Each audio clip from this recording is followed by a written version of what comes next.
Dear students, मैं doctor Neelmani Gupta, associate professor, government Dungar college, Bikaner, Rajasthan. BSc प्रथम वर्ष कैलकुलस की इस कक्षा में आज हम lengths of polar tangent, normal, sub tangent and sub normal के बारे में पढ़ेंगे। अर्थात ध्रुवीय स्पर्शी, अभिलंब, अधस्पर्शी तथा अधोलंब की लंबाइयाँ क्या होती है, इसके बारे में अध्ययन करेंगे। मान लेते हैं एक पोलर कर्व है जिसकी समीकरण है r=f θ। इस पोलर कर्व पर एक बिंदु P ले लेते हैं जिसके निर्देशांक है r θ। O हमारा पोल यानी ध्रुव है। O से गुजरने वाली ये रेखा हमारी प्रारंभिक रेखा है। OP ध्रुवांतर रेखा है जो r है, और ध्रुवांतर रेखा और प्रारंभिक रेखा के बीच बनने वाला कोण थीटा है। P पर एक स्पर्श रेखा खींचते हैं और इस स्पर्श बिंदु पर खींचा गया लंब हमारा अभिलंब है। इस OP ध्रुवांतर रेखा के लंबवत एक और रेखा खींचते हैं, यानी जो एंगल NOP है वो 90 डिग्री है, या यूँ कहें कि POT है वो भी 90 डिग्री है। OP के लंबवत हमने खींची है, ठीक है।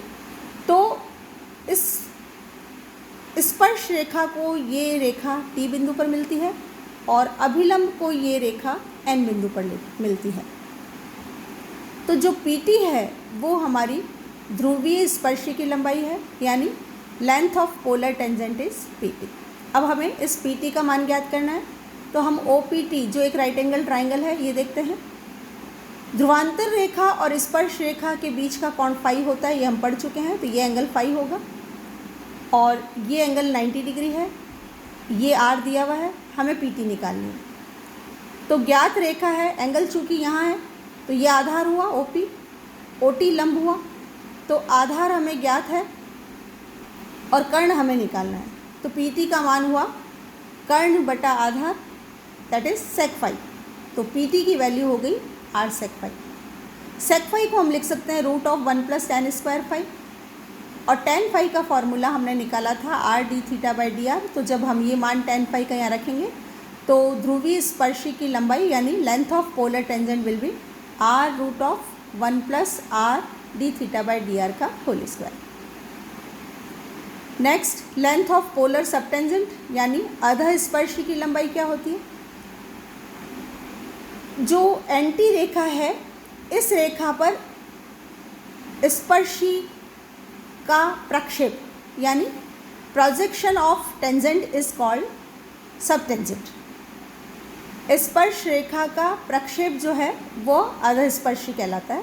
तो PT का प्रक्षेप इस रेखा पर हम खींचेंगे तो T पॉइंट कोइंसाइड हो गया और P से लंब O पे आ रहा है, तो PT का जो प्रोजेक्शन होगा वो OT होगा।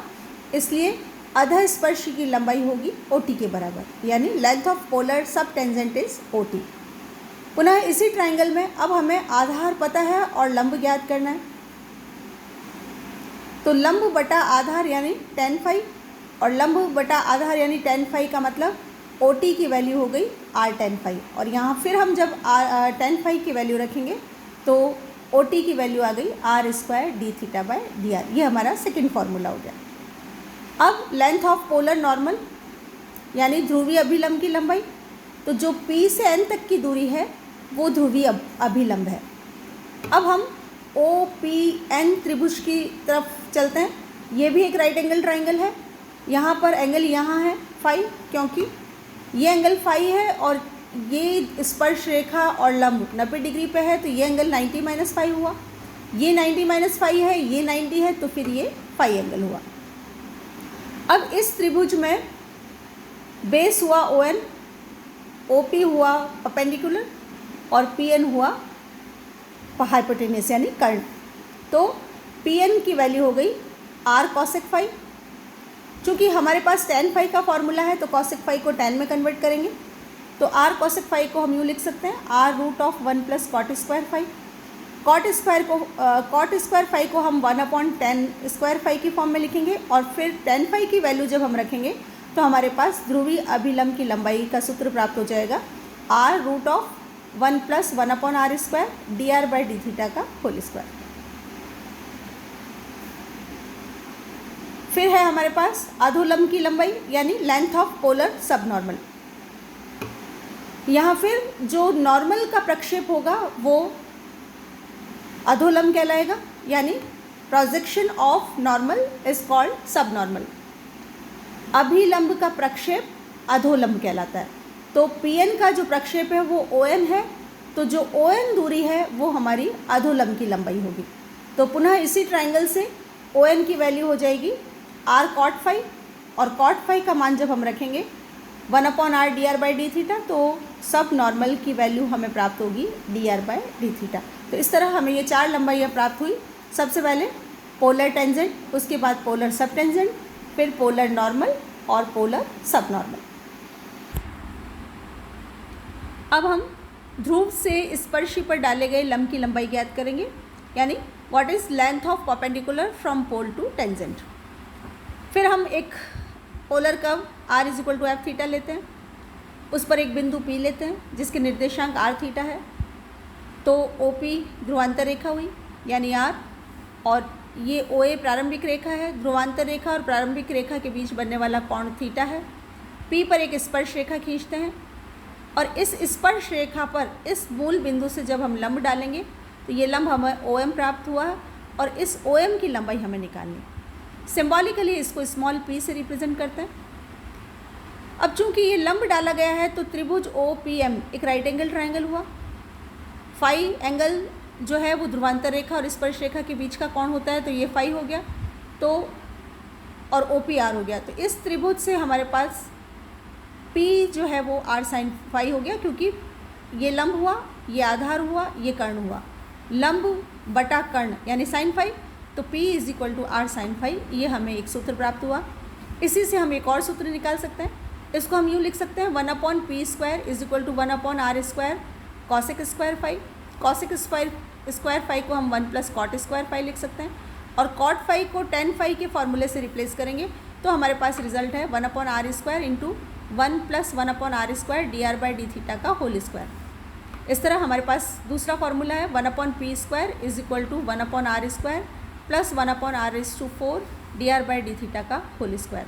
तो ध्रुव से स्पर्शी पर डाले गए लंब की लंबाई को हम या तो P = r sin फाई से या 1/p² = 1/r² + 1/r⁴ dr/d θ whole square द्वारा अभिव्यक्त कर सकते हैं।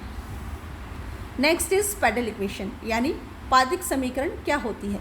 ए relation between P and R is called pedal equation of the curve, यानी P तथा R के बीच संबंध को हम पादिक समीकरण कहते हैं। R है हमारी ध्रुवांतर रेखा की लंबाई, और P है हमारी मूल बिंदु से स्पर्श रेखा पर डाले गए लंब की लंबाई। मूल बिंदु कह दें या ध्रुव कह दें, तो ध्रुव से स्पर्श रेखा पर डाले गए लंब की लंबाई तो है P, और R है हमारा OP। तो इन P और R के बीच जो संबंध होता है उसको हम पादिक समीकरण कहते हैं। When the equation of the curve is in the polar form, अगर वक्र की समीकरण ध्रुवीय रूप में हो यानी r थीटा की फॉर्म में हो तो पादिक समीकरण कैसे निकालेंगे। तो सबसे पहले कर्व की समीकरण दी हुई होगी r = f थीटा, या इस फॉर्म में भी हो सकती है f of r थीटा = 0। मान लेते हैं ये समीकरण नंबर 1। r और p में संबंध के लिए हमें p का सूत्र भी चाहिए, तो p का सूत्र हमने ले लिया 1/p² = 1/r² + 1/r⁴ dr/d θ का होल स्क्वायर। इसको हम समीकरण नंबर 2 नाम दे देते हैं। जब 1 नंबर और 2 नंबर समीकरण से हम थीटा को विलुप्त करेंगे, यानी eliminating theta between 1 and 2 we get the required pedal equation, यानी 1 नंबर और 2 नंबर समीकरण से जब हम थीटा को विलुप्त करेंगे तो हमें P और R में संबंध प्राप्त होगा, और वही हमारी पादिक समीकरण होगी। यदि वक्र की समीकरण कार्तिक रूप में हो यानी XY की फॉर्म में हो, तो एक तो इक्वेशन ऑफ कर्व दी हुई होगी, मान लेते हैं वह है f of xy = 0। इसको हम समीकरण नंबर 1 नाम दे देते हैं। R ज्ञात करने के लिए हम ये पढ़ चुके हैं कि कार्तिक निर्देशांकों और ध्रुवीय निर्देशांकों में संबंध क्या होते हैं, तो उन संबंधों से हमारे पास एक रिजल्ट है r² = x² + y²। इसको हम समीकरण नंबर 2 नाम दे देते हैं। स्मॉल p का मतलब है ध्रुव से स्पर्श रेखा पर डाले गए लंब की लंबाई। तो सबसे पहले हमें एक स्पर्श रेखा निकालनी होगी, तो स्पर्श रेखा का समीकरण हम जानते हैं कि y minus y is equal to d y by d x into x minus x होता है, और इस स्पर्श रेखा पर ध्रुव यानी 0 0 से लंब की लंबाई का सूत्र भी हम पढ़ चुके हैं, जो कि होता है p is equal to x d y by d x minus y upon root of 1 plus d y by d x का होल स्क्वायर। इसको हम समीकरण नंबर 3 नाम दे देते हैं। तो इन 3 समीकरणों में हमें सिर्फ p और r चाहिए, तो जब हम इन 3 समीकरणों से x और y को विलुप्त करेंगे तो हमें p और r के बीच में संबंध प्राप्त होगा, और वही हमारी कार्तिक रूप के समीकरण की पादिक समीकरण होगी। Thank you.